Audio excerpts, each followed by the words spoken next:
Well, welcome everybody back out here for your Week 4 update. Thank you for persevering with us on our temporary course arrangement. So where are we? Where do we sit on Week 4? Well, drainage lines, drainage pits, half of the reason why we're going ahead with this work are all being installed.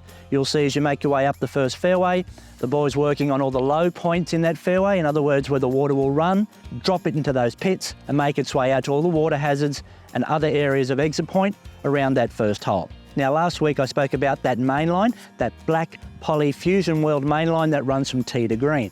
What we're doing this week, we've started the process of coming off that line and running pipes out off that main line out onto the fairway where we're going to relocate the brand new sprinklers. Now, those brand new sprinklers will be more efficient, less water wastage, run times will be more manageable, and litres per second, far better than we've ever had before. Now, that's going to be a saving going forward, but more importantly, give you guys, the members, now and the future, an opportunity to have the best possible golf course going forward. Now, those lateral lines which come off that poly main line, which run out to where the sprinklers are going to be placed, the way we put that in the ground is with a plough. So we don't openly dig a trench and pop it in. What that does is act as like a bank where when we get some weather, we get some settling, we get these areas of subsidence. We don't want that. You'll see a plough, a machine running through the ground, pulling that pipe under the ground, coming out where the sprinkler location is. No subsidence will occur in the future. It saves about 3 to 4 times the work with having to dig, backfill, the labour costs. It reduces that for the project, and it's going to be a fantastic result going forward, particularly when we start grassing those fairways.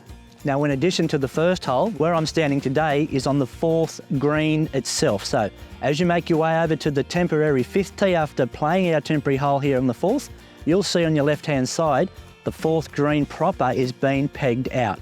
The shapes are ready to go. A lot of fills coming in to help us with some mounding. The green itself is going to be largely improved in terms of square meterage, which means it'll cope with all the wear and tear so much better than the old green did. It's going to be drained. It's going to have some fantastic USGA greens growing media within that hole. But more importantly, it's going to allow some safety issues to be addressed. The green's going to be pushed to the left a little bit more, not a lot, just a little bit, and that will in fact improve the safety aspect between the relationship of where the 5th tee is placed and where the 4th green will be positioned once we start this work. So keep an eye out for that. Stay tuned, everybody. Next week, we're up to Week 5. I cannot believe it, Week 5 already, and the amount of work we've got through has been fantastic. So stay tuned. Looking forward to catching up with you all next week, and we'll see you soon.